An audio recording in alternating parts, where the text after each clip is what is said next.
ओम नमो भगवते वासुदेवाय नमः। प्रेम से बोलिए लक्ष्मी नारायण भगवान की जय हो। प्रिय भक्तजनों, बृहस्पतिवार का व्रत रखने और कथा सुनने से स्त्री पुरुषों की सभी की मनोकामनाएं पूरी होती हैं। इस व्रत से धन संपत्ति की प्राप्ति होती है, निसंतानों को पुत्र की प्राप्ति होती है, परिवार में सुख शांति बनी रहती है। बृहस्पतिवार का व्रत रखकर कथा को जरूर श्रवण करना चाहिए। तो आज मैं आपको श्रवण कराने जा रही हूँ भगवान बृहस्पति देव की व्रत कथा। आप इस व्रत कथा को पूरा अवश्य सुनिए। भगवान लक्ष्मी नारायण के चरणों का ध्यान करते हुए रसपान करते हैं बृहस्पतिवार व्रत कथा। प्राचीन समय में आर्यव्रत में दिग्विजय नामक एक राजा था। राजा दिग्विजय अपनी प्रजा के सुख दुख का बहुत ध्यान रखता। राजा के महल से कोई निर्धन खाली हाथ नहीं जाता। वह प्रतिदिन भगवान बृहस्पति देव की पूजा करने के लिए मंदिर में जाया करता। हर बृहस्पतिवार को राजा भगवान बृहस्पति देव का व्रत रखता। भगवान बृहस्पति देव की पूजा अर्चना के बाद व्रत की कथा सुनता। एक ही समय भोजन करता, लेकिन रानी राजा की पूजा पाठ और व्रत को बिल्कुल भी पसंद ना करती। राजा ने कई बार समझाया, लेकिन रानी के व्यवहार में कोई बदलाव नहीं आया। रानी कभी भी निर्धन को अन्न वस्त्र आदि दान नहीं देती। इतना ही नहीं, वह राजा को भी व्रत रखने, निर्धनों को धन वस्त्र आदि दान देने के लिए मना करती। एक बार जंगल के कुछ हिंसक जानवरों ने राजा दिग्विजय के नगर में घुसकर लोगों को मारना शुरू कर दिया। प्रजा ने जब राजा दिग्विजय से जंगली जानवरों के उत्पात की बात कही, तो वह स्वयं उनके शिकार के लिए गया। राजा दिग्विजय शिकार पर गया हुआ था। रानी महल में प्रसन्नता पूर्वक झूला झूल रही थी। उस दिन भगवान बृहस्पति देव अपना रूप परिवर्तित करके निर्धन भिक्षुक के रूप में महल के द्वार पर पहुंचे। बृहस्पति देव ने रानी से भिक्षा मांगी तो रानी क्रोधित स्वर में बोली, हे भिक्षुक, सुबह से भिक्षा देते देते तो मैं परेशान हो गई हूँ। अभी मुझे महल के बहुत काम करने हैं। महल के कामों से अवकाश मिले तो मैं तुम्हें कुछ भिक्षा दूं। बृहस्पति देव ने कहा, हे देवी, भिक्षा देने में भला कितना समय लगता है? तुम भिक्षा देकर भी महल के कामों को पूरा कर सकती हो। भिक्षुक के वचन सुनकर रानी ने क्रोधित होकर कहा, लोगों को दान देने के लिए तो मेरे पति ही बहुत है। वे हर समय भिक्षुकों को अन्न वस्त्र धन आदि दान देते हैं। उनके इस तरह दान देने से मैं बहुत तंग आ चुकी हूँ। इससे तो अच्छा हो हमारा सारा धन समाप्त हो जाए, ताकि प्रतिदिन दान देने के कष्ट से मुक्ति मिले। रानी की बात सुनकर भगवान मन ही मन मुस्कुराते हुए बोले, हे रानी, भगवान तुम्हारी ये इच्छा अवश्य पूरी करेंगे। तुम इस समस्या से छुटकारा पाना चाहती हो तो बृहस्पतिवार को सुबह सूर्योदय से पहले मत उठना। सूर्य की तेज धूप निकल आए तभी उठना। पूरे महल को गोबर से लीप कर सिर से पांव तक स्नान करना। अपने लंबे बालों को अवश्य धोना। राजा से कहना वह बृहस्पतिवार को हजामत अवश्य बनाए। राजा को भोजन में मांस मदिरा अवश्य देना। निरंतर 7 बृहस्पतिवार करने से तुम्हें धन की मुसीबत से मुक्ति मिल जाएगी। इतना कहकर भिक्षुक का रूप धारण किए भगवान बृहस्पति देव कुछ दूर चलकर अदृश्य हो गए। रानी अपने पति की दान देने की आदत से बहुत परेशान हो चुकी थी, इसलिए कुछ सोचकर उसने परेशानी से छुटकारा पाने के लिए भिक्षुक की बताई बातों का पालन करने का निश्चय किया। राजा ने रानी को ऐसा ना करने के लिए कहा, लेकिन रानी तो अपनी जिद पर ही अड़ी रही। उसने राजा को धमकी दी, यदि तुमने मेरी कथा अनुसार काम नहीं किया तो मैं महल छोड़कर चली जाऊंगी। रानी की इस बात से राजा बहुत डर गया, क्योंकि रानी की महल छोड़ देने से पूरे राज्य में बदनामी हो सकती थी। विवश हो राजा को रानी की बात स्वीकार करनी पड़ी। 3 बृहस्पतिवार के बाद उसे कुछ करने की जरूरत नहीं पड़ी, क्योंकि तीसरे बृहस्पतिवार को ही सारा धन समाप्त हो गया। राजा का अन्न भंडार खाली हो गया। दूसरों को अन्न वस्त्र दान देने वाला राजा खुद अन्न के अभाव में भूखा मरने लगा। उस समय राजा ने अपनी रानी से कहा, रानी, अब मैं इस नगर में नहीं रह सकता। यहाँ तो हम किसी से भिक्षा भी नहीं मांग सकते, इससे हम अपमानित होंगे। मैं अब परदेश जा रहा हूँ, वहाँ कोई काम धंधा करूँगा, शायद हमारे भाग्य बदल जाएं। यह कहकर रानी को महल में छोड़कर राजा धन धन कमाने प्रदेश चला गया। प्रदेश में उसने जंगल से लकड़ी काटकर लाने और नगर में बेचने का काम शुरू किया। इधर रानी को कई कई दिन तक खाने को नहीं मिलता, अतः रानी अपने अच्छे दिनों की याद करके आंसू बहाती रहती। एक दिन रानी ने भूख से परेशान होकर अपनी दासी से कहा, हे दासी, समीप के नगर में मेरी बहन रहती है, वह बहुत धनवान है। तू उसके पास जा, वहां से 5 सेर अनाज ले आ। उस अनाज से कुछ दिन तो पेट भरेगा, उसके बाद कहीं मेहनत मजदूरी करके काम चलाएंगे। रानी की बात सुनकर दासी चल पड़ी। जब दासी रानी के बहन के पास पहुंची तो वह भगवान बृहस्पति देव की पूजा अर्चना कर रही थी। दासी ने 5 सेर अनाज मांगा, लेकिन पूजा में व्यस्त बहन ने उसकी बात पर ध्यान नहीं दिया। दासी कुछ देर वहां बैठकर खाली हाथ महल में लौट आई। उसने रानी से आकर कहा, हे रानी, तुम्हारी बहन तो बहुत बड़ी अभिमानी है। अधिक धन होने के कारण वह किसी की सुनती भी नहीं। मेरी बात का भी उसने कोई उत्तर नहीं दिया, बस पूजा पाठ ही करती रही। आखिर मुझे खाली हाथ ही लौटना पड़ा। रानी ने उदास मन से कहा, दासी, जब बुरे दिन आते हैं तो कोई सहायता नहीं करता, अपने भी मुंह मोड़ लेते हैं। ये सब हमारे भाग्य का दोष है। उधर पूजा पाठ के बाद रानी की बहन ने जब दासी की ओर देखा कि वह वहां से जा चुकी थी, बहन ने सोचा, अवश्य मेरी बहन पर कोई विपत्ति आ पड़ी है, तभी तो उसने दासी को भेजकर 5 सेर अनाज मंगवाया है। यह सोचकर वह एक घोड़ा गाड़ी पर सवार हो रानी से मिलने चल पड़ी। रानी के महल में पहुंचकर उसने कहा, बहन, मुझे क्षमा करना, जब तुम्हारी दासी आई थी उस समय मैं बृहस्पति देव की पूजा कर रही थी, इसलिए पूरी व्रत कथा सुने बिना मैं उठ नहीं सकती थी। भगवान विष्णु का पूजन समाप्त करके जब मैं उठी तो तुम्हारी दासी वहां से लौट आई। रानी ने बहन को सारी दुख भरी कहानी सुनाकर कहा, मैंने दासी को 5 सेर अनाज लाने के लिए भेजा था। बहन ने रानी की कहानी सुनकर कहा, बहन, मैं बृहस्पतिवार का व्रत रखकर भगवान बृहस्पति देव की पूजा करती हूँ। भगवान बृहस्पति देव सबका कल्याण करते हैं। तुम भी भगवान बृहस्पति देव का स्मरण करके अपने महल के किसी कक्ष में जाकर देखो, शायद कहीं अनाज रखा मिल जाए। बहन की बात सुनकर रानी ने मन में सोचा, उसकी धनवान बहन अवश्य ही उसका उपहास कर रही है। लेकिन भगवान बृहस्पति देव का नाम लेकर वह महल के एक कक्ष में गई।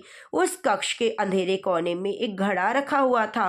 रानी ने उसमें हाथ डालकर टटोला तो सचमुच उस घड़े में अनाज भरा हुआ था। रानी बहुत हैरान हुई। उसने अपनी बहन से कहा, हे बहन, मुझे भी भगवान बृहस्पति देव के व्रत की विधि बताओ, अब मैं भी उनका व्रत रखूंगी। तब बहन ने उसे बताया, हे रानी बहन, बृहस्पतिवार को सूर्योदय से पूर्व उठकर स्नान करके भगवान बृहस्पति देव का व्रत रखना चाहिए, लेकिन सिर नहीं धोना चाहिए। चने की दाल, मुनक्का, किशमिश लेकर केले के वृक्ष के पास जाकर उसकी जड़ में भगवान बृहस्पति देव की पूजा करनी चाहिए। घी का दीपक जलाकर रखना चाहिए। उस दिन एक समय ही भोजन करें।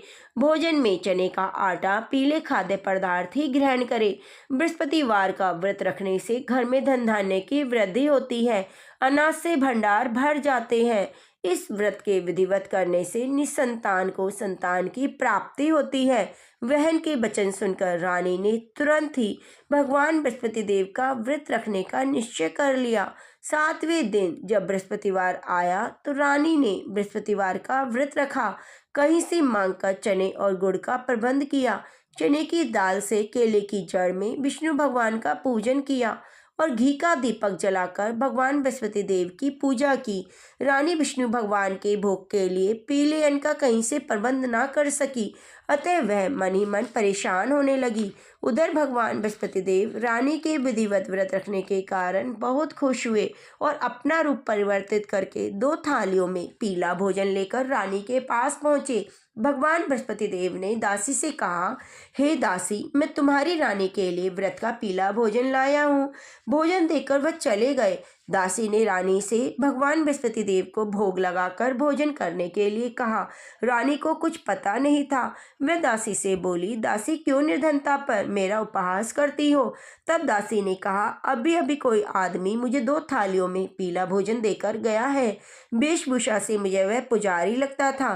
रानी ने भगवान बृहस्पति देव को भोग लगाया, फिर बचा हुआ भोजन दासी के साथ बैठकर ग्रहण किया। रानी प्रत्येक बृहस्पतिवार को विधिवत व्रत रखकर भगवान बृहस्पति देव की पूजा करने लगी। रानी के व्रत रखने से भगवान बृहस्पति देव बहुत खुश हुए।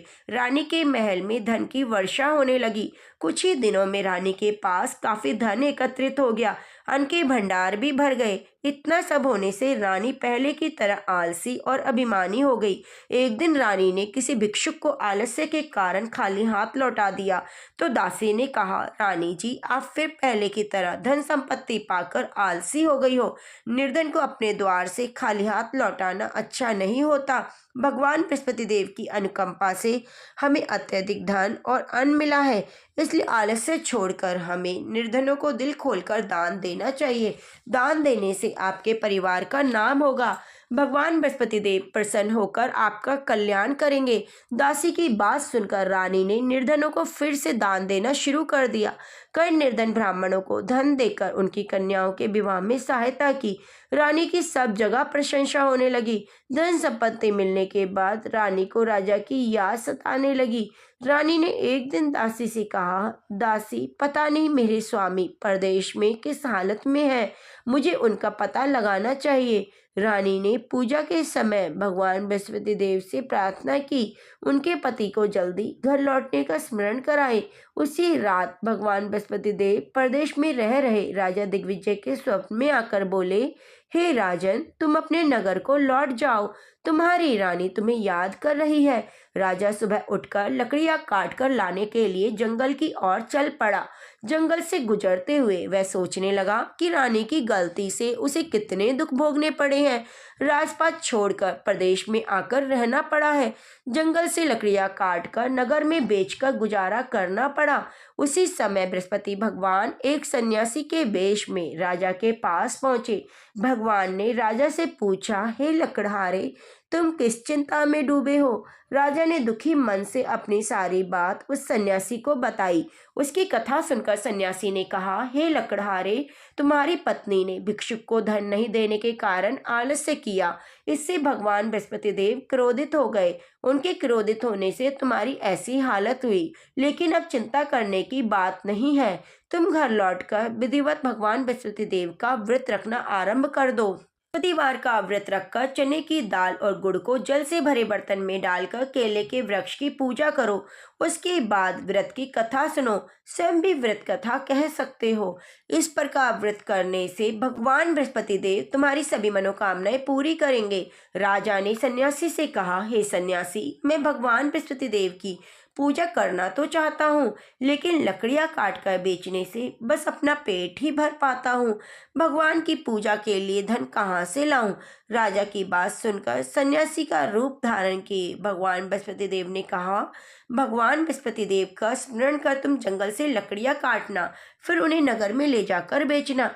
तुम्हें इतना धन मिल जाएगा कि तुम अपने भोजन के साथ गुड़ और चने भी खरीद सकोगे।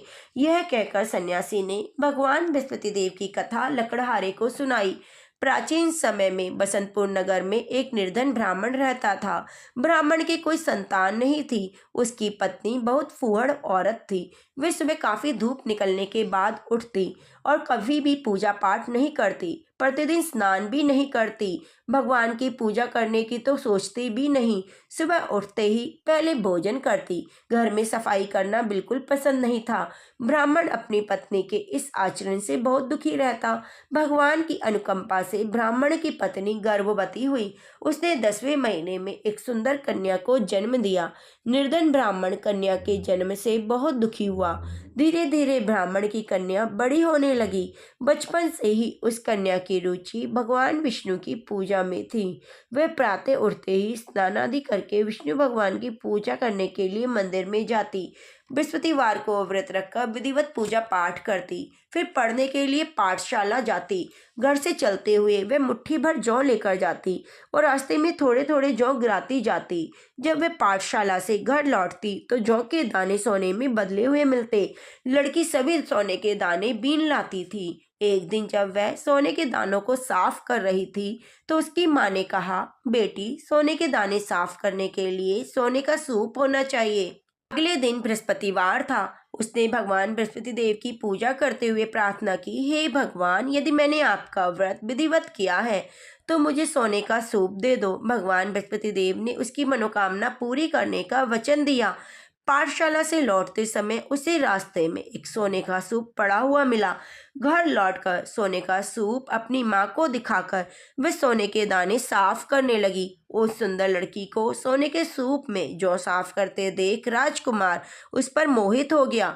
महल में लौटकर राजकुमार ने राजा से उस लड़की से विवाह करने की इच्छा प्रकट की तो राजा ने ब्राह्मण को महल में बुलाकर राजकुमार से उसकी लड़की के विवाह की बात कही। ब्राह्मण सहर्ष तैयार हो गया। धूमधाम से लड़की का विवाह राजकुमार से हो गया। दुल्हन बनकर ब्राह्मण की लड़की महल में चली गई। लड़की के चले जाने से ब्राह्मण फिर से निर्धन हो गया। उसे कई कई दिनों तक खाने को कुछ भी नहीं मिलता। बहुत दुखी होकर ब्राह्मण एक दिन अपनी लड़की के पास गया। अपने पिता से निर्धनता का समाचार सुनकर बहुत सा धन देकर पिता को विदा किया। उस धन से ब्राह्मण के कुछ दिन तो आराम से गुजर गए, लेकिन जल्दी ही सारा धन समाप्त हो गया। फिर भूखों मरने की नौबत आ गई। ब्राह्मण अपनी लड़की से धन लेने के लिए फिर महल में पहुंचा। लड़की ने पिता की बुरी हालत देखकर कहा, पिताजी, आखिर आप कब तक मुझसे धन लेकर जीवन यापन करेंगे? आप कोई ऐसे उपाय क्यों नहीं करते जिससे आपका घर भी धन संपत्ति से भर जाए? ब्राह्मण ने कहा, मैंने तेरी माँ को बहुत समझाया पर उसकी कुछ भी समझ में नहीं आता। उसका फूहड़पन नष्ट हो तो घर की निर्धनता भी दूर हो जाए। तब कुछ सोचकर लड़की ने अपने पिता से कहा, पिताजी, आप कुछ दिनों के लिए माँ को मेरे पास छोड़ दो। ब्राह्मण अपनी पत्नी को लड़की के पास महल में छोड़ आया। लड़की ने अपनी माँ से कहा, माँ, तुम प्रातःकाल उठकर स्नान करके भगवान बृहस्पति देव की पूजा करना। पूजा करने से तुम्हारी निर्धनता दूर हो जाएगी। लेकिन माँ ने उसकी बात नहीं मानी। तब क्रोधित होकर लड़की ने माँ को एक कक्ष में बंद कर दिया। सूर्योदय के समय माँ को उठाकर जबरदस्ती स्नान कराया। फिर मंदिर में ले जाकर भगवान बृहस्पति देव की पूजा कराई। कुछ दिनों तक ऐसा करने से लड़की की माँ की बुद्धि में परिवर्तन हुआ।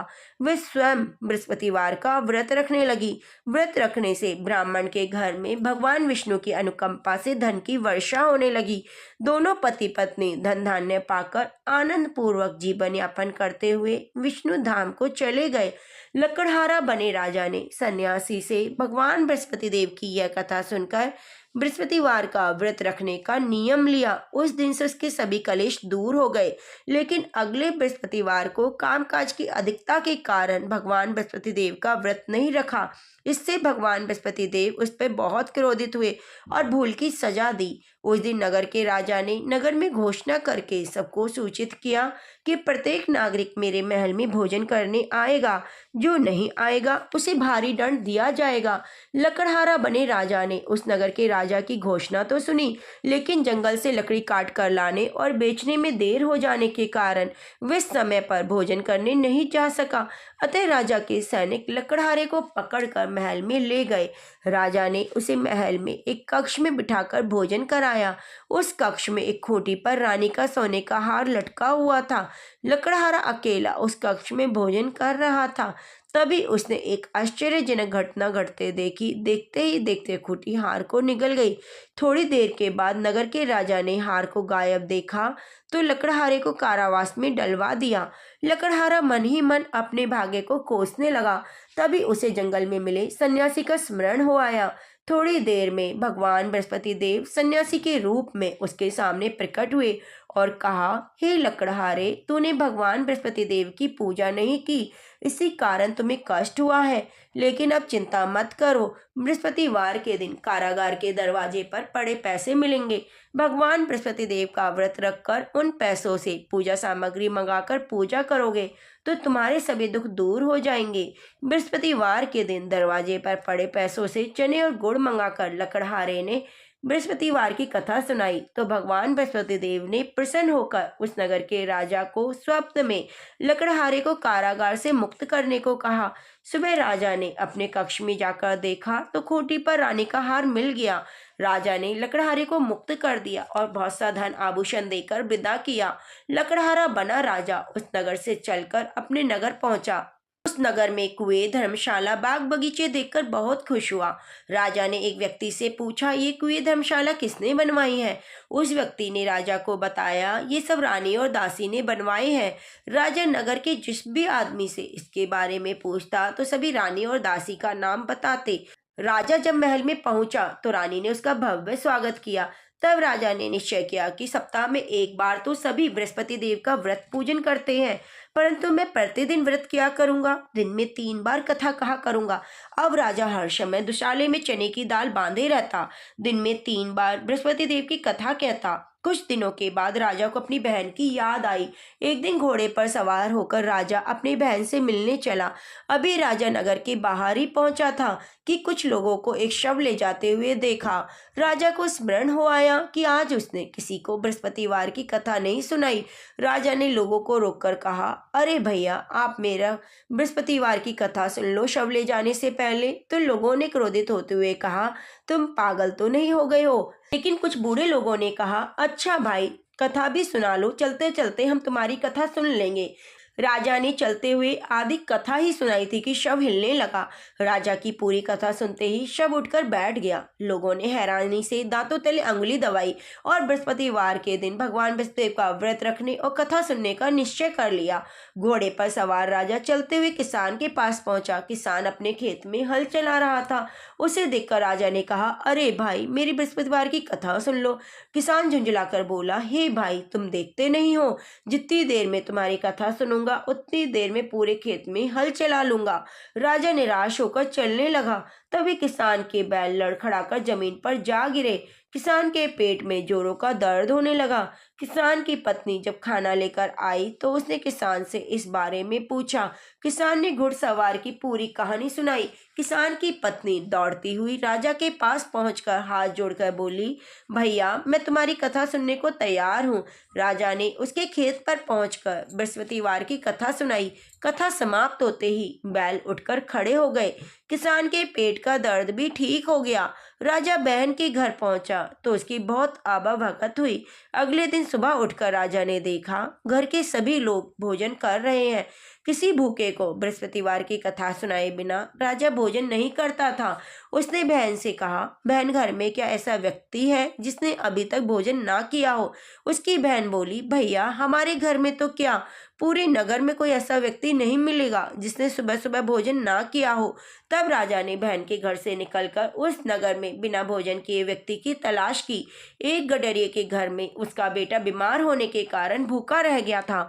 राजा ने उस बेटे को जाकर बृहस्पतिवार की कथा सुनाई। कथा सुनते सुनते ही गडरिये का बीमार बेटा ठीक हो गया। सबने राजा की बहुत प्रशंसा की। एक दिन राजा ने अपनी बहन से कहा, बहन, हम घर को जाना चाहते हैं, तुम भी मेरे साथ चलो, कुछ दिन वहां रहकर लौट आना। राजा की बहन ने अपनी सास से पूछा तो सास ने ताने देते हुए कहा, बहू, मायके जाना, अकेली जाना, मेरे पोतों को नहीं लेके जाना। तुम्हारे भाई के कोई संतान नहीं है, कहीं तुम्हारी भाभी मेरे पोतों पर कोई जादू टोना ना कर दे। दूसरे कक्ष में बहन की सास की बात सुनकर राजा बहुत दुखी हुआ। अकेला ही अपने नगर को लौट पड़ा। अब वह नगर में पहुंचा तो रानी ने राजा से कहा, आप तो अपनी बहन को लाने गए थे, फिर बहन को क्यों नहीं लाए? राजा ने दुखी होते हुए कहा, हे रानी, हम निसंतान हैं, हमारे घर कोई आना पसंद नहीं करता। रानी ने राजा को समझाया, हे प्राणनाथ, हमें बृहस्पति देव ने सब कुछ दिया है, अब भगवान बृहस्पति देव हमें संतान भी अवश्य देंगे। बृहस्पतिवार को विधिवत व्रत रखते हुए राजा रानी ने भगवान बृहस्पति देव से संतान के लिए प्रार्थना की। कुछ ही दिनों में उन्होंने स्वप्न में दर्शन देते हुए कहा, हे राजन, तेरी मनोकामना पूरी होगी। एक सप्ताह बाद रानी गर्भवती हुई। 10वें महीने के आरंभ में एक सुंदर पुत्र को जन्म दिया। राजा रानी जीवन पर्यंत बृहस्पतिवार का व्रत रखते रहे। उनके घर में धन की वर्षा होती रही। आनंद पूर्वक जीवन यापन करते हुए राजा रानी भगवान बृहस्पति देव की अनुकंपा से मोक्ष को प्राप्त कर बैकुंठ धाम को गए। बृहस्पतिवार को विधिवत व्रत रखकर जो स्त्री पुरुष भगवान विष्णु की पूजा करता है, भगवान उसकी सभी मनोकामनाएं पूरी करते हैं। तो प्रेम से बोलिए, विष्णु भगवान की जय हो, लक्ष्मी मैया की जय हो, श्रीमन नारायण नारायण हरि हरि। तो प्रेम से बोलो, श्रीमन नारायण नारायण हरि हरि। लक्ष्मी नारायण भगवान की जय हो, सत्यनारायण भगवान की जय हो, बृहस्पति देव की जय हो। प्रिय भक्तजनों, अब श्रवण करते हैं बृहस्पति देव की आरती। जय बृहस्पति देवा स्वामी, जय बृहस्पति देवा, छिन्न छिन्न भोग लगाऊं कदली फल मेवा। ओम जय बृहस्पति देवा।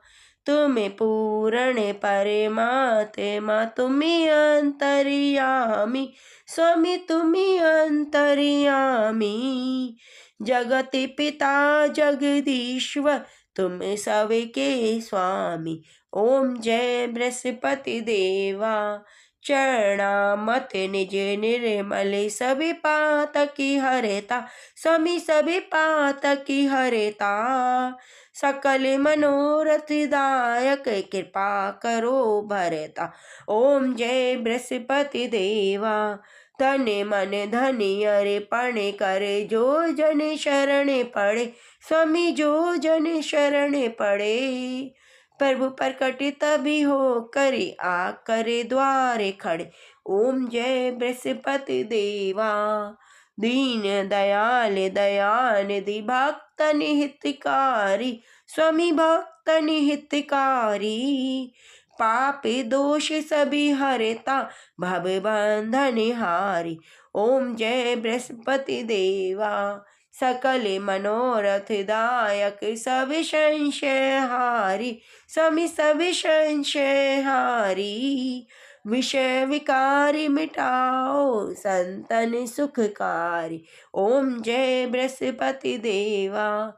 जो कोई आरती तेरी प्रेम सहित गावे स्वामी, प्रेम सहित गावे।